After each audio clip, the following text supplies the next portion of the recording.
Vietnam, bis vor kurzem das ärmste Land der Welt. Heute die 33 größte Volkswirtschaft. Ein Land, das in Europa und Amerika hauptsächlich mit Kriegsfilmen assoziiert wird, hat seine wichtigste Schlacht im Bereich der Wirtschaft gewonnen. 100 Millionen Einwohner, die Öffnung des Marktes und die rückhaltlose Bejahung der Globalisierung, die Präsenz globaler Marken, die unkomplizierte Gründung kleiner Firmen und das alles in einem Land, das Sozialismus in seinem Namen trägt. In einem Bericht der Weltbank wird Vietnam als Beispiel für eine Erfolgsgeschichte der wirtschaftlichen Entwicklung angeführt. Vietnam ist heute eines der dynamischsten Schwellenländer der Welt und bietet unzählige Möglichkeiten für hart arbeitende Menschen und Unternehmer. Seit dem Beginn der Doi Moi-Reform im Jahr 1986 ist das Bruttoinlandsprodukt pro Kopf um das 6-fache gestiegen.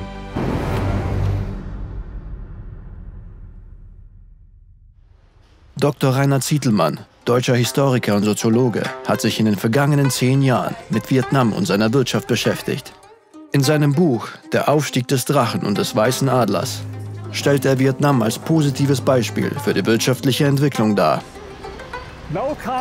Kein Land vergleichbarer Größe hat seit 1995 so viele Punkte im Index of Economic Freedom gewonnen wie Vietnam. Innerhalb von 3 Jahrzehnten sank die Zahl der Menschen, die in Armut leben, von 80 auf 3%. Die Sozialistische Republik Vietnam verändert sich so schnell, dass, wenn Sie diesen Film sehen, das Land wohl noch reicher sein wird.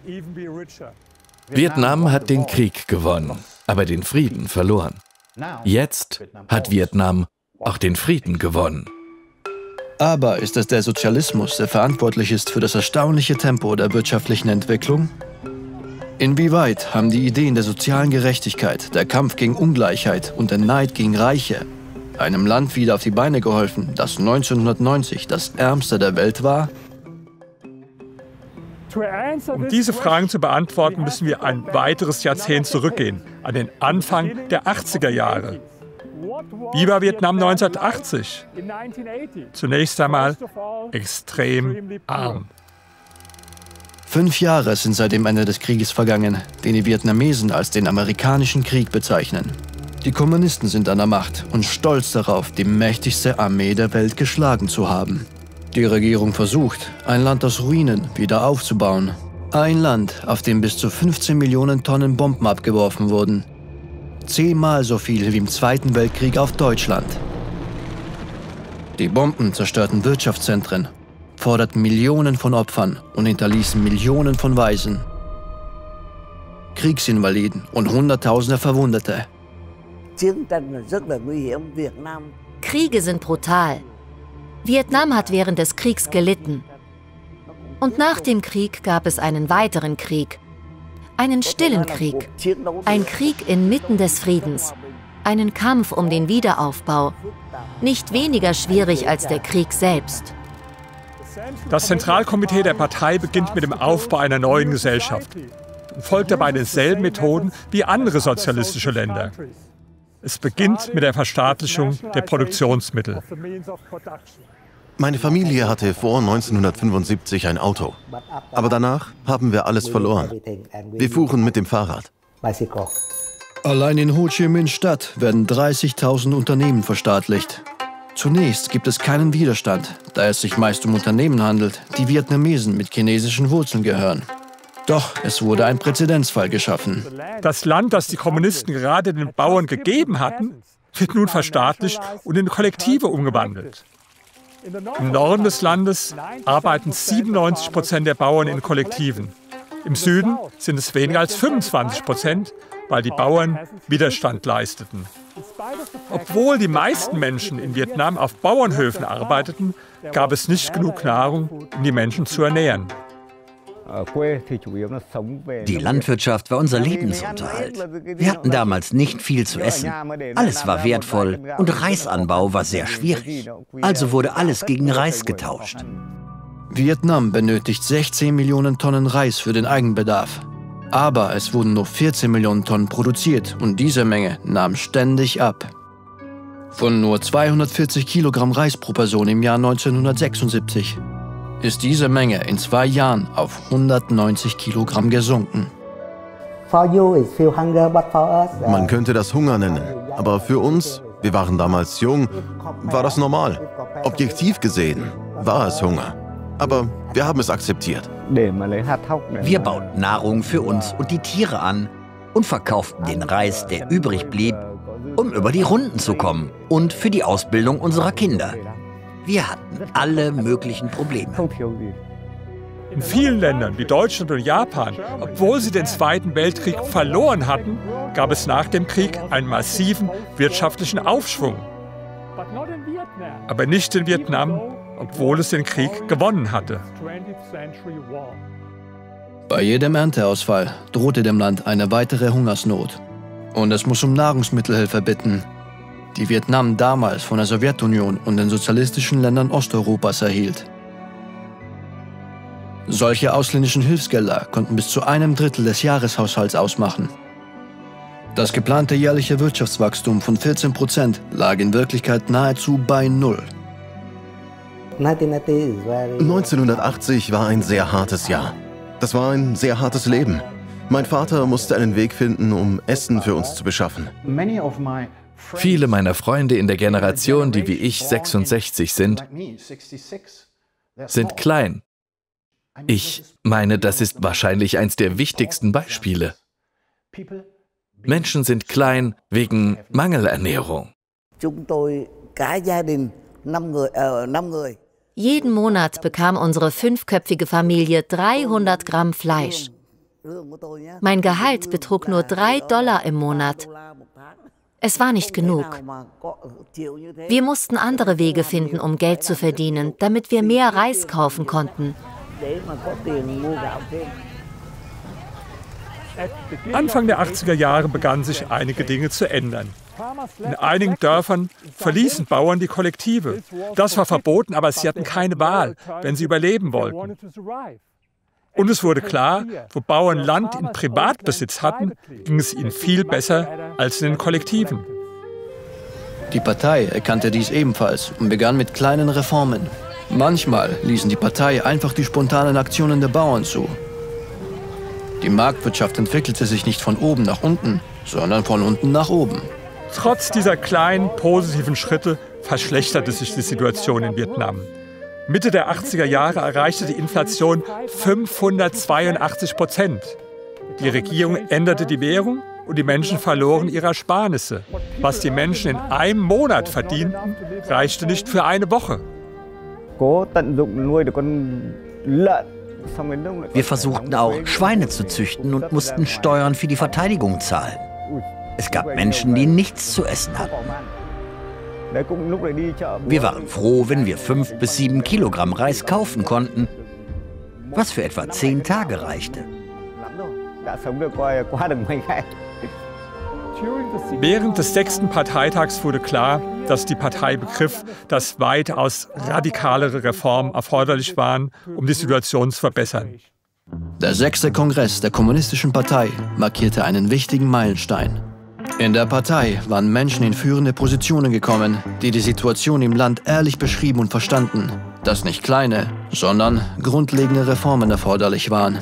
Die Partei gab offen zu, dass unsere Produktion nicht ausreichte, um unseren Bedarf zu decken. Die Produktivität sinkt ständig. Natürliche Ressourcen werden auf Kosten der Umwelt verschwendet. Wir haben Millionen von Arbeitslosen und die kulturellen Bedürfnisse bleiben unbefriedigt. Es herrschte zunehmend die Meinung vor, dass die bisherigen Methoden nicht geeignet sind, den Wohlstand des Landes aufzubauen. Vietnam war nicht das einzige sozialistische Land, das zu dieser Zeit mit Wirtschaftsreformen begann. In den 80er Jahren führte Deng Xiaoping in China das Privateigentum ein und leitete Wirtschaftsreformen ein. In der Sowjetunion verkündete Gorbatschow seine Perestroika-Reform, um den Menschen mehr Freiheit zu geben. Aber es ging nicht so sehr darum, die Elemente des Perestroika-Programms zu kopieren. Es ging darum, sich vom alten Modell zu lösen, dessen Untauglichkeit jetzt für alle offensichtlich war. Es gibt eine alte Tradition in Vietnam. Viele Menschen glauben, dass das Freilassen eines Spatzen aus einem Käfig in einer der Pagoden ihnen Wohlstand bringen kann. 1986 war das Jahr, in dem die Doi Moi-Reformen in Vietnam begannen. Es war, als hätte man den ersten Spatz freigelassen, den Spatz der Marktkräfte. Und tatsächlich brachten die Reformen viel Wohlstand. Doi Moi war eine grundlegende Reform.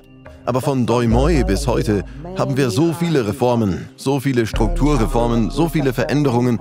Viele Dinge haben sich verändert. Die sogenannten Doi Moi-Reformen haben Vietnam nicht über Nacht in ein kapitalistisches Land verwandelt, aber die Einführung von Privateigentum und marktwirtschaftlichen Reformen hatten zur Folge, dass die Rolle des Staates in der Wirtschaft reduziert wurde.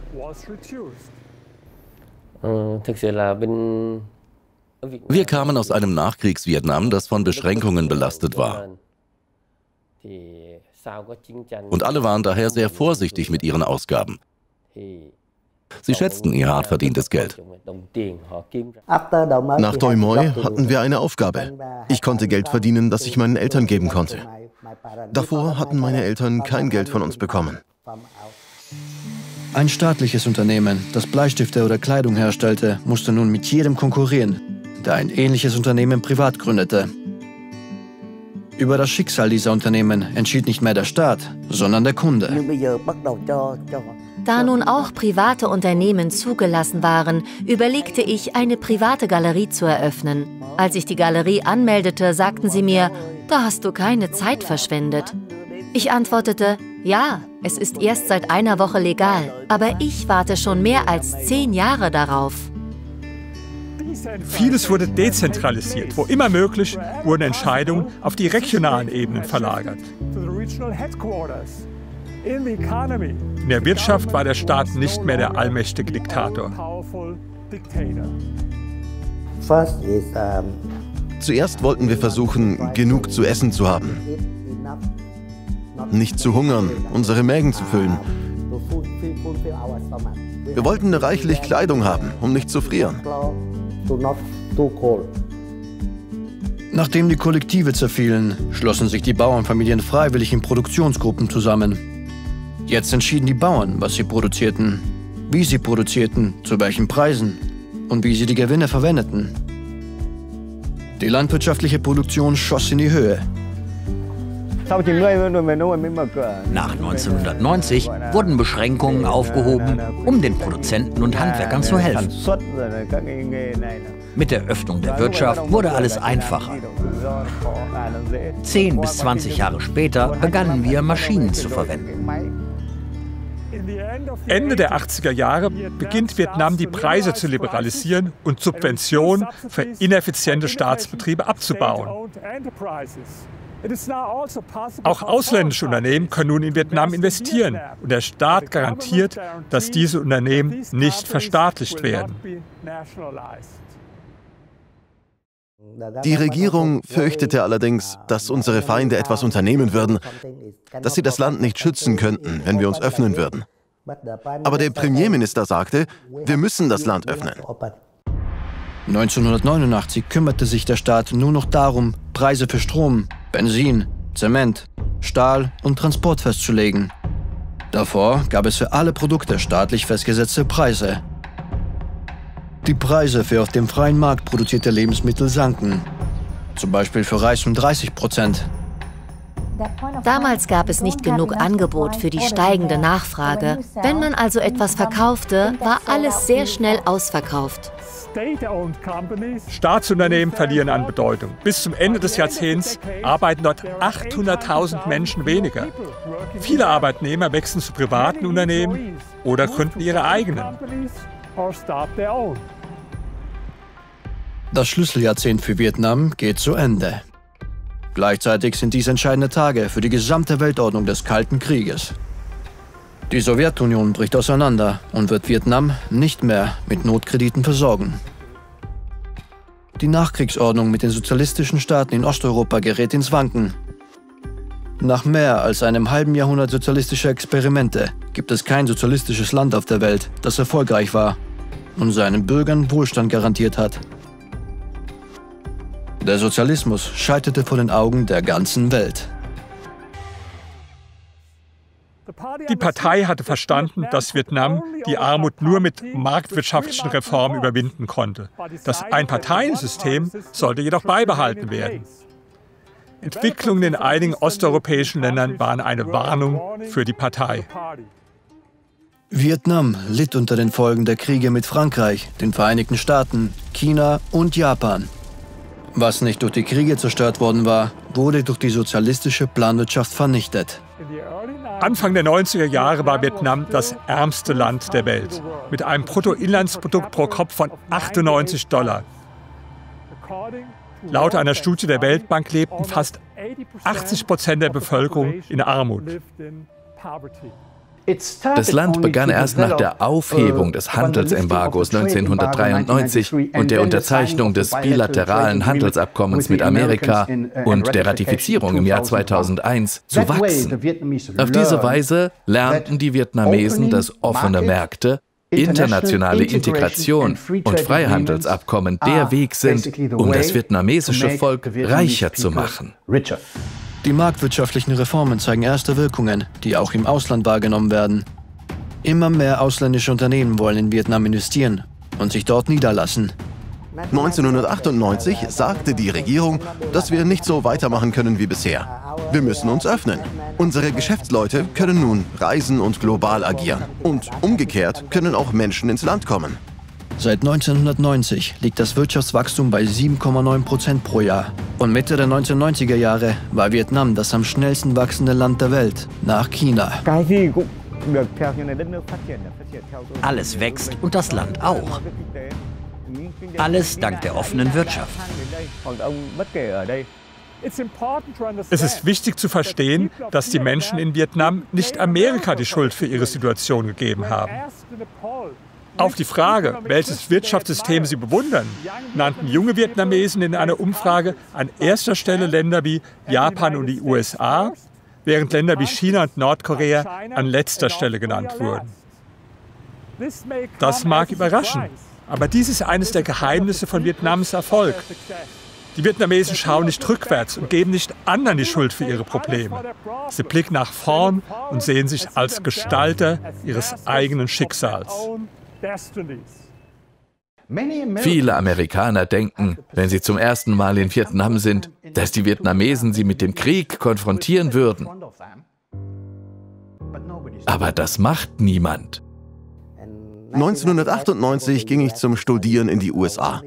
Eine Universität in Amerika lud uns ein, damit wir verstehen, was Marktwirtschaft bedeutet, wie eine freie Wirtschaft aussieht.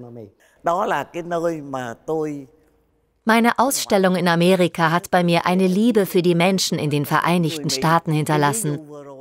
Meine Geschichte zeigt, wie warmherzig die Amerikaner sind. Die Vietnamesen wollen nach vorne schauen, sie wollen sich integrieren und sie wollen wirtschaftlich und kommerziell so nah wie möglich an die Vereinigten Staaten von Amerika herankommen. Wir sind Freunde, wir leben in Frieden. Denn wir wissen, dass der Preis des Krieges schrecklich ist. Der Staat macht weiter mit dem Abbau von Bürokratie und der Unterstützung lokaler Unternehmen. Eine Maßnahme ermöglicht es Kleinunternehmern, die bisher in der Grauzone der Wirtschaft tätig waren, ihre Unternehmen anzumelden. Dies hat 2000 bis 2005 zur Gründung von 160.000 neuen Firmen geführt. Ich habe eine Leidenschaft für Beleuchtung. Im Jahr 1997 habe ich ein offizielles Unternehmen gegründet, weil der Staat damals vietnamesische Privatunternehmen unterstützte. Früher habe ich Räucherstäbchen lokal verkauft. Mit der Öffnung der Grenzen konnten wir importieren und exportieren und das brachte viele Wachstumsmöglichkeiten mit sich. Chancen bieten sich also, aber man muss wissen, wie man sie ergreift. Und fast 10 Jahre lang, von 1991 bis 2000, wurden die meisten meiner Bilder im Ausland verkauft. Vietnam wird immer noch von kleinen Unternehmen dominiert und Frauen spielen eine sehr wichtige Rolle im Wirtschaftsleben Vietnams. Es gibt viele Unternehmerinnen und 30% der CEOs sind Frauen. In der Tat sind vietnamesische Frauen sehr stark. 40% unserer Manager sind weiblich. Während des Krieges mussten Frauen die Arbeit der Männer in den Fabriken übernehmen. Interessanterweise waren wir besser als die Männer. Im Jahr 2006 lebt immer noch die Hälfte der Bevölkerung in Armut. Aber dieser Prozentsatz geht stetig zurück. Immer mehr Menschen gehören zur Mittel- und Oberschicht. Und das führt zu einem Phänomen, über das in den westlichen Medien viel berichtet wird: Ungleichheit. Egalitäre Ideen sind in Vietnam nicht sehr populär. In Vietnam wird Ungleichheit akzeptiert, weil die Vietnamesen negative Erfahrungen hatten mit einer Gesellschaft, die alle Menschen gleich machen wollte. Der Ausbruch aus der Armut erfolgte praktisch innerhalb einer einzigen Generation und betraf alle gesellschaftlichen Gruppen. Zwischen 2001 und 2010 erreichte der Handel zwischen Vietnam und den Vereinigten Staaten 20 Milliarden Dollar pro Jahr, was einem Anstieg von 1200% entspricht. Die Erfahrung Vietnams zeigt, dass Freihandel und Globalisierung für arme Länder nicht schlecht sind. Im Gegenteil, sie sind die Voraussetzung dafür, dass arme Länder der Armut entkommen können. Vietnam öffnet seine Wirtschaft und wird Mitglied angesehener internationaler Institutionen, darunter die WTO, die Weltbank, der IWF und AFTA. Vietnam hat inzwischen 17 Freihandelsabkommen unterzeichnet und hat den höchsten Grad an internationaler Integration, Marktzugang und Marktliberalisierung. Wenn man alle Freihandelsabkommen anderer Länder vergleicht, Vietnam ist die Nummer 1. Die Mentalität der Menschen, dass wir vom Ausland lernen wollen, hat zur Folge, dass alles sehr schnell passiert, weil wir so wissbegierig sind. Nach dem Ende der Planwirtschaft war das einzig verbliebene Element der früheren Definition des Sozialismus in Vietnam die Entschlossenheit der Regierung, staatliche Unternehmen am Leben zu erhalten. Viele Direktoren staatlicher Unternehmen haben Angst, die politische Kontrolle zu verlieren. Und die Arbeitnehmer haben oft Angst, ihren Arbeitsplatz zu verlieren. Die Privatisierung hat Fortschritte gemacht, aber es gibt immer noch viel zu tun in dieser Hinsicht. Der Staat nennt diesen Prozess nicht Privatisierung. In Vietnam verwendet man den Begriff Equitization. In vielen Fällen bleibt der Staat Großaktionär, nur ein Teil des Unternehmens wird an die Börse gebracht. Staatliche Unternehmen erwirtschaften bis zu 20% des Bruttoinlandprodukts. Aber man sollte nicht vergessen, dass sie unter sehr günstigen Bedingungen arbeiten. Sie haben leichteren Zugang zu Krediten und zu vertraulichen Informationen. Sie sind auch nicht von Konkurs bedroht. Vietnam ist heute eines der am stärksten globalisierten Länder der Welt. Eine Folge davon ist, dass der Anteil der Armen auf 3% gesunken ist. Ein weiteres Abkommen wird unterzeichnet, dieses Mal mit der Europäischen Union. Es beseitigt 65% der Zölle auf Produkte aus Europa. Der Rest wird bis 2030 schrittweise abgeschafft. Sie wollen Wohlstand für ihr eigenes Volk schaffen. Und das ist das Ergebnis. Wir müssen uns ständig verbessern. Denn der Markt wird nicht stehen bleiben und auf uns warten. Die Tatsache, dass Vietnam ein Einparteiensystem ist und eine staatlich gelenkte Presse hat, erleichterte die Reform. Denn anders als beispielsweise in den osteuropäischen Ländern gab es keine Parteien oder Medien, die sich gegen die marktwirtschaftlichen Reformen hätten stellen können. Ein wichtiger Grund für den wirtschaftlichen Aufschwung und Erfolg Vietnams ist, dass Reichtum und Reiche positiv gesehen werden. Die Reichen sind Vorbilder und nicht Sündenböcke. Das Ziel, reich zu werden, ist heute in Vietnam sehr wichtig. 76% der Vietnamesen sagen, dass es für sie wichtig ist, reich zu werden. Damit liegt Vietnam auf dem ersten Platz in einer Umfrage, die wir in 13 Ländern durchgeführt haben. Die Mehrheit respektiert die Reichen. Erstens, reiche Leute geben ihnen Arbeit. Und es ist nicht leicht, reich zu werden. Also respektieren Sie sie. In Vietnam werden Reiche verehrt. Reiche sind Vorbilder.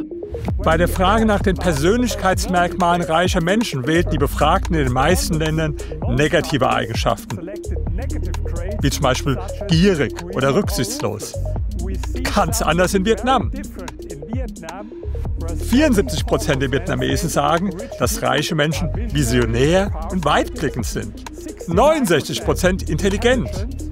67% wagemutig. 63% fleißig. Und 62% einfallsreich. Eine im Jahr 2022 durchgeführte Umfrage zeigte, wie das Image des Kapitalismus in der vietnamesischen Bevölkerung ist. In einer Umfrage in 35 Ländern haben wir die Menschen gefragt, was ihnen bei dem Wort Kapitalismus einfällt. In Vietnam waren die Assoziationen sehr positiv. 80% assoziieren Kapitalismus mit Fortschritt.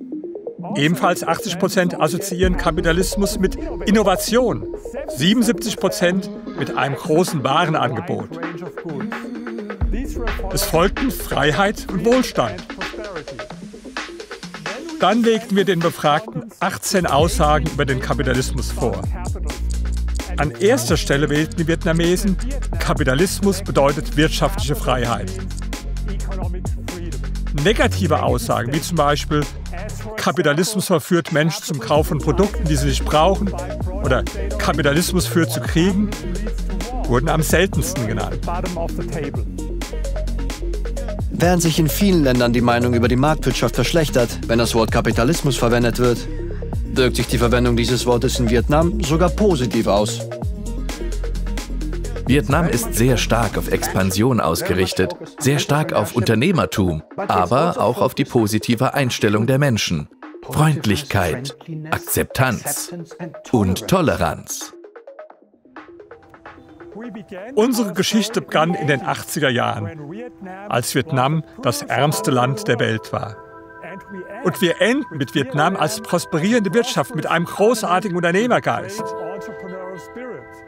Wir können aus der Geschichte Vietnams lernen, dass die einzige Methode, die Armut wirklich reduziert, marktwirtschaftliche Reformen und die Einführung von Privateigentum ist.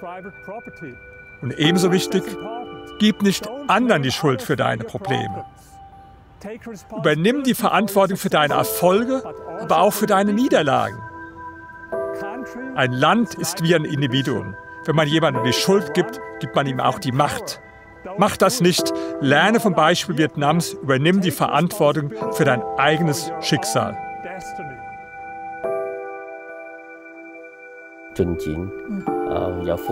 Groll zu hegen macht das Leben von niemandem besser. Also vergib und vergiss und lerne dann, wie man das Leben aller verbessert, ihre Wirtschaften verbessert, anstatt immer nur an die Vergangenheit zu denken. Denn die Vergangenheit lässt sich nicht ändern.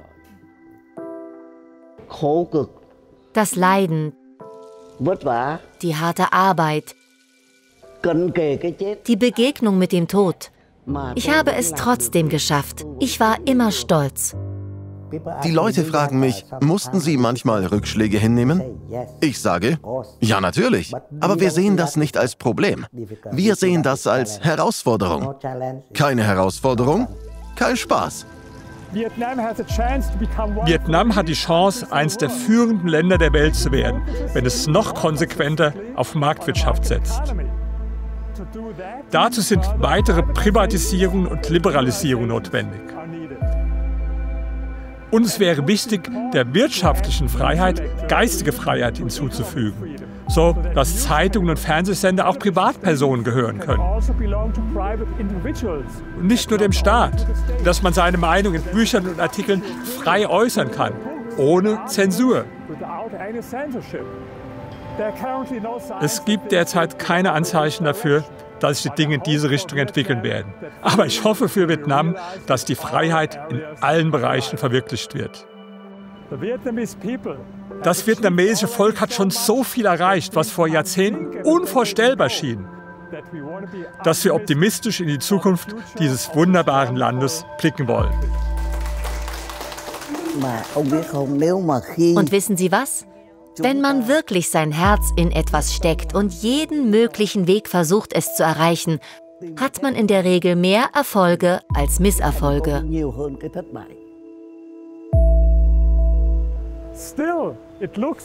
Ja, aber es sieht so aus, als ob Vietnam noch einige Spatzen mehr zu befreien hat.